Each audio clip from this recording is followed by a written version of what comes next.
Et puis d'autre part, le traité de Maastricht, c'est quelque chose qui va permettre quand même un développement économique important et qui a déjà apporté une prospérité considérable et qui permettra de l'aggraver, de l'accentuer.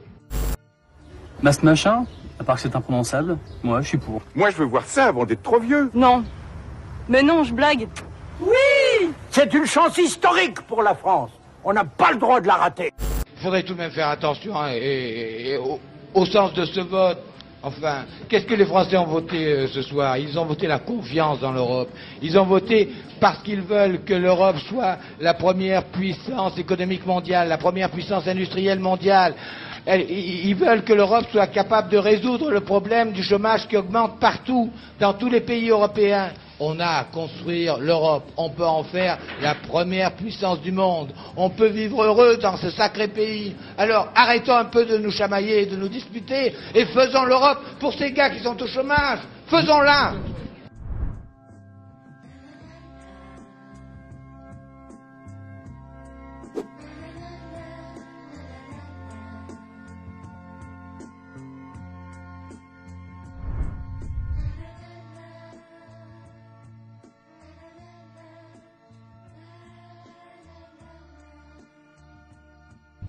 Mais je pense aussi que l'Europe est menacée dans son niveau de vie et son destin par l'offensive économique, notamment des États-Unis et du Japon, et qu'il faut y penser. Alors, moi je veux que l'Europe affirme son identité et rassemble ses forces.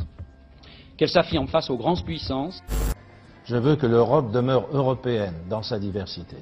C'est ce qui explique mon engagement européen. Alors il est évident que pour s'affirmer, pour exister, il faut parfois se rebeller contre les autres. Vous savez par exemple qu'un adolescent se construit parfois contre ses parents, un petit frère contre un grand frère. C'est pour ça que parfois je choque en disant il faut la puissance pour avoir la générosité. Alors il est évident que nous avons des conflits avec les Américains qui nous accusent d'être protectionnistes, mais c'est un peu comme on dit en français l'hôpital qui se moque de la charité. Je remarquerai seulement qu'une Europe unie, comme vous le propose le traité que je vous demande d'adopter, sera seule en mesure, avec une monnaie, une banque centrale et un marché unique, de faire front devant la puissance économique que représentent des pays extérieurs à notre continent, comme les États-Unis d'Amérique.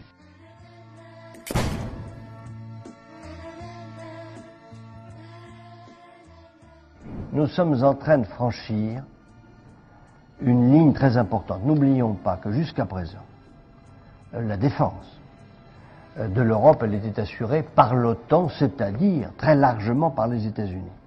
Qu'est-ce qui est en train de se passer? Les États-Unis sont en train de se retirer peu à peu d'Europe. Je dirais le moins possible, plus on conservera les États-Unis, mieux on se portera. Mais l'Amérique va se replier en partie sur le continent américain. Par conséquent, les Européens vont bien être obligés de prendre leur propre sécurité en main. Nous sommes en train de franchir cette ligne. Nous la franchirons à Maastricht.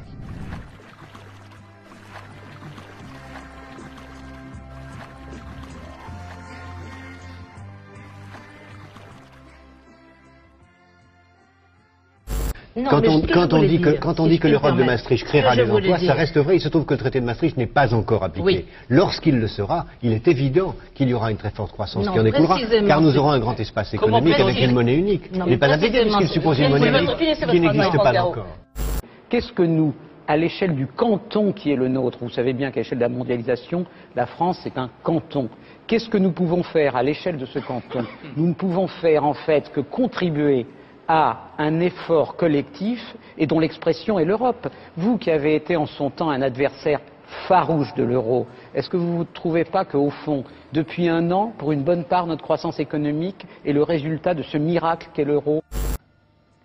Oh, l'euro n'est pas une fin en soi.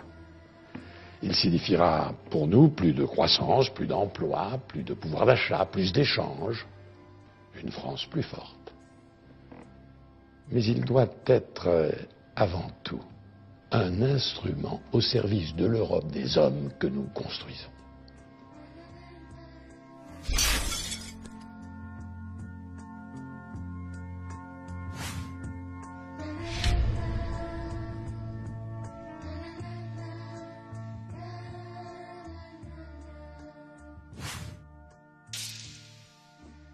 Alain Minc, en 98, vous avez écrit La mondialisation heureuse. Est-ce qu'aujourd'hui, vous oseriez écrire un livre avec un titre pareil, ou est-ce que vous craindriez le bide?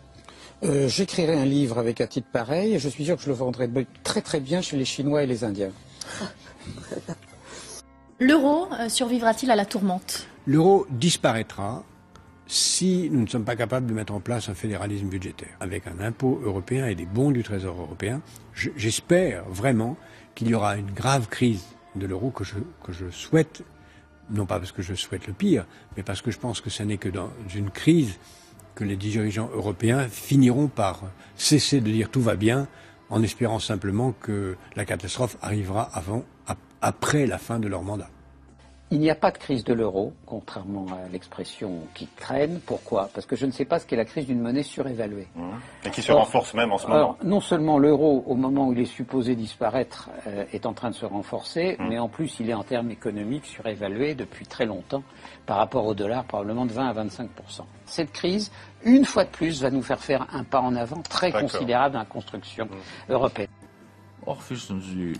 Vous savez, je commence à avoir l'expérience des affaires européennes. J'ai appris ce métier en exerçant les fonctions de Premier ministre du Luxembourg pendant plusieurs décennies. Et je n'ai jamais connu l'Europe autrement que vacillante. Nous allons de crise en crise. Et plus les crises sont graves, meilleures sont les solutions. Car nous savons que si nous nous laissons emporter par l'une de ces crises, nous ne nous en sortirons pas.